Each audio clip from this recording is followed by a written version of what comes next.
Sekarang kalau mau menikah, bagaimana caranya kalau orang tidak pacaran? Ada rahasianya. Ada 3 poin besar di dalam hukum fikih kita. Tanpa pacaran bisa nikah, bisa tahu siapa dia. Nggak perlu saya buka jilbabnya lihat rambutnya, nggak perlu harus tes dulu, cek dulu, pacaran setahun nggak perlu. Gimana caranya? Itu sudah hukum syar'i Allah turunkan dari langit. Ada 3 hal yang mendasar, ibu-ibu boleh lakukan, bapak-bapak boleh lakukan.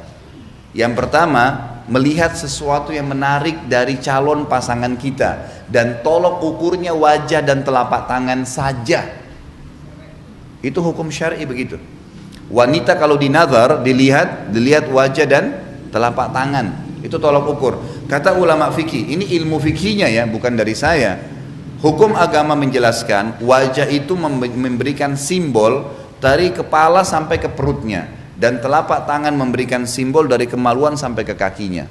Itu sudah rahasia umum di kalangan para ulama. Artinya hukum bukan rahasia lagi ya, hukum agama begitu. Kata Nabi SAW, lihatlah sesuatu yang menarik dari calon pasanganmu. Dan Nabi SAW menyuruh boleh melihat wajah dan telapak tangan. Itu tolok ukurnya saja. Artinya itulah yang akan sering kelihatan. Telapak tangan itu punggung ya, punggung telapak tangan ya maksudnya. Bukan bagian dalam tapi punggungnya. Umumnya seperti itu. Maka yang dilihat 2 hal ini. Tentu ini relatif. Jadi ibu boleh melihat bagian wajah si laki-laki tadi. Oh, saya suka melihat alisnya, matanya, hidungnya. Itu bebas dalam hukum syar'i. Tapi sebatas wajah. Telapak tangan, oh iya sudah selesai. Seperti itu tolok ukurnya. Artinya sebagai simbolik badan ya. Yang kedua, mengenali keluarganya. Mengenali keluarga ini caranya adalah keluarga ayah dia itu akan mewariskan fisik, kepada anak keturunan kita nanti. Keluarga ayah ya. Jadi kalau keluarga ayah itu tinggi besar badannya, keluarga ayah dia akan begitu keturunan kita. Enggak, ini secara global bu. Kita jangan ambil gini, kita kalau nilai sesuatu jangan substansial, nggak bisa. Kita kalau nilai sesuatu tuh cabang-cabang, nggak bakal selesai masalahnya. Ini global. Kalau orang semuanya ya di Indonesia umumnya makan kerupuk, enggak semua, memang enggak semua, tapi umumnya orang makan. Ini global, sifat global. Yang keluar ini pengecualian, gitu kan? Jadi saya bicara masalah global. Ini hukum syar'i begitu. Dan ini sudah dipraktekin, ini bukan karangan dari saya, gitu kan? Ini sebuah hukum.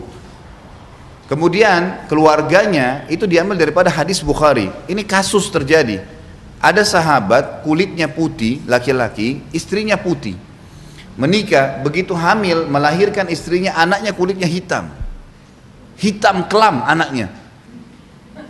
Hitam kayak orang Afrika, gitu kan? Itu hadis sahih.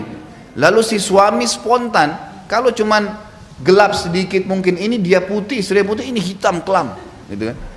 Kata si suami spontan, kamu selingkuh. Hadis sahih ini. Kamu pasti selingkuh. Nggak mungkin, saya putih ini, kamu putih kok anaknya bisa begini. Kata istri, demi Allah tidak ada yang sentuh saya kecuali kamu.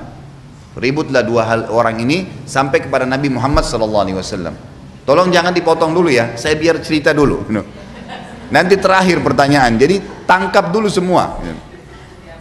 Jadi akhirnya sampailah berita ini kepada Nabi SAW. Waktu Nabi SAW sampai berita ini, beliau dapat wahyu. Beliau tanya si laki-laki, kamu punya kakek hitam seperti ini nggak? Kata si laki-laki apa? Ada, dan masih hidup orangnya. Kata Nabi, ini keturunannya itu.